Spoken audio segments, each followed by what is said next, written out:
ये देखिए, नेक्स्ट बात करते हैं। जो हमारा आज का कंसेप्ट है वो है accounting equation. Accounting equation basically होती क्या है, किस टाइप से काम करती है और किस टाइप से इसके बेस पे हमें न्यूमेरिकल अटेम्प्ट करना होता है। देखिए, as per the rules of accounting एक इक्वेशन बनाई गई है, और वो इक्वेशन जैसे कि हमने पढ़ा भी था इसके बारे में, एसेट्स इक्वल्स टू होती है हमारे पास लायबिलिटी प्लस कैपिटल।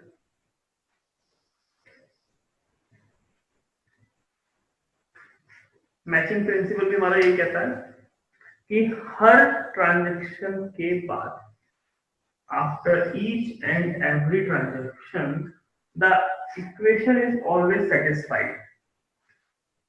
कि हर ट्रांजैक्शन के बाद आप कोई सी भी ट्रांजैक्शन बनाए, उस ट्रांजैक्शन को कंप्लीट करने के बाद जैसे ही आप उसमें मतलब ट्रांजैक्शन को पूरा कंप्लीट करते हैं, उसके बाद अगर टोटलिंग करते हैं, इस इक्वेशन को चेक करते हैं, तो हर ट्रांजैक्शन के बाद आपकी जो एसेट्स हैं वो हमेशा लायबिलिटी प्लस कैपिटल दोनों के टोटल के इक्वल होनी चाहिए।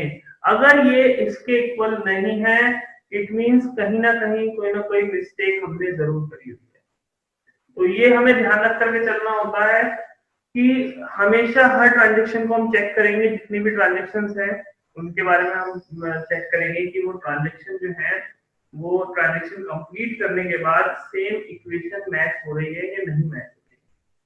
अब देखिए, यहाँ पर बहुत इंपॉर्टेंट चीज समझने की है। सबसे पहले तो हमें ये क्लियर होना चाहिए हमारे पास एसेट्स कौन कौन सी है, देन हमें पता होना चाहिए लायबिलिटीज हमारी कौन कौन सी है, और क्या क्या ऐसी ट्रांजेक्शन हैं जो कैपिटल को भी इफेक्ट करती हैं।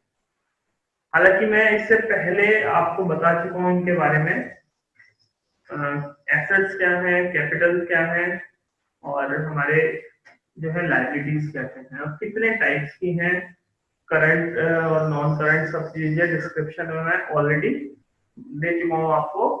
और अगर आपको फिर भी कोई प्रॉब्लम हो तो मैंने आपको वीडियो रेफर करी हुई है, आप उस वीडियो के थ्रू भी चेक कर सकते हैं सारी चीजें बेसिक अकाउंटिंग टर्म्स के।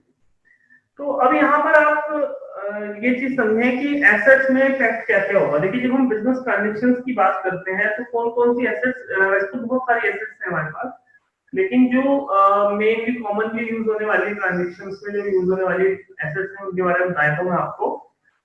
जैसे कि है हमारे पास कैश, सबसे पहली बात आएगी कैश। सेकंड नंबर पे आता है बैंक बैलेंस, मतलब बैंक, कैश एंड बैंक भी हो सकता है। Then stock, then debtors, then furniture, then building,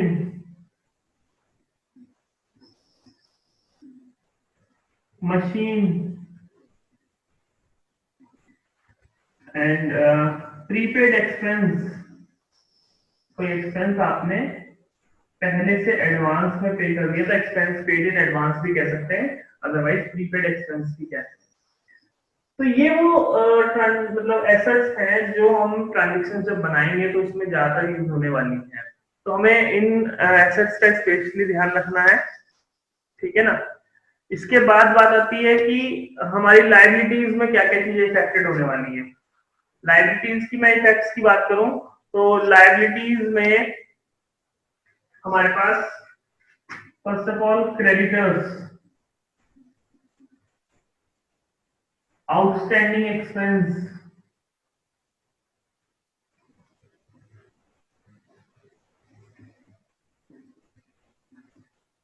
loans, किस टाइप के लोन्स हो, ये सब चीजें हमारी लायबिलिटी को इफेक्ट करती हैं। नेक्स्ट बात आती है कैपिटल के लिए, कि कैपिटल पे क्या क्या इफेक्ट्स आते हैं। अगर मैं कैपिटल की बात करूं तो कैपिटल के इंक्रीज या डिक्रीज होने के रीजंस क्या होते हैं। अगर हम एडिशनल कैपिटल इंट्रोड्यूस करेंगे तो हमेशा कैपिटल इंक्रीज होगी। अगर हम इसमें से कैपिटल विड्रॉ करेंगे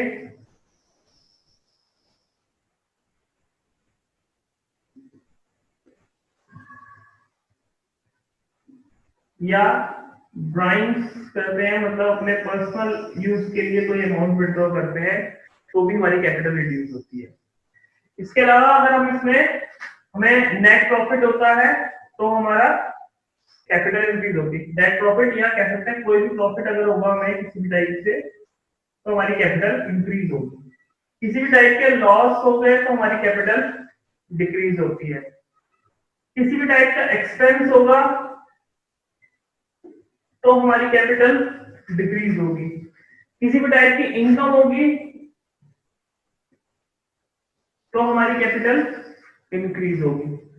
तो ये वो फैक्टर्स हैं जो हमारी कैपिटल को इफेक्ट करते हैं।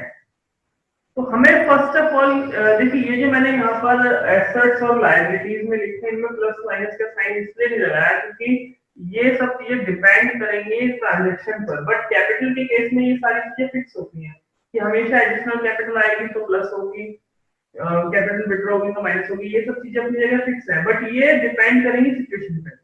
कैश इंक्रीज भी हो सकता है, कैश डिक्रीज भी हो सकता है। As per transaction different type की सिचुएशंस हो सकती हैं। तो फर्स्ट ऑफ ऑल एक तो आप लोग इसे नोट कर लीजिए, क्योंकि जब हम ट्रांजेक्शन बनाएंगे तो हमें इस बात का पता होना चाहिए किस किस ट्रांजेक्शन पे क्या क्या इफेक्ट आने वाला है। क्योंकि जब हम स्टार्टिंग पॉइंट ऑफ व्यू में पढ़ते हैं तो हमें ये याद रख पाना बहुत मुश्किल होता है कि हमारे लिए एसेट्स क्या है, हमारे लिए लायबिलिटीज क्या है, क्योंकि स्टार्टिंग ऑफ अकाउंटेंसी में ये सारी प्रॉब्लम्स बच्चों के साथ ज्यादा आती हैं। तो आप फर्स्ट ऑफ ऑल इसे पूरे फ्लो चार्ट को एज इट इज नोट कर लीजिए। देन फिर मैं आगे आपको इसके बारे में बताता हूँ कि क्वेश्चन हमें कैसे अटेम्प्ट करना है।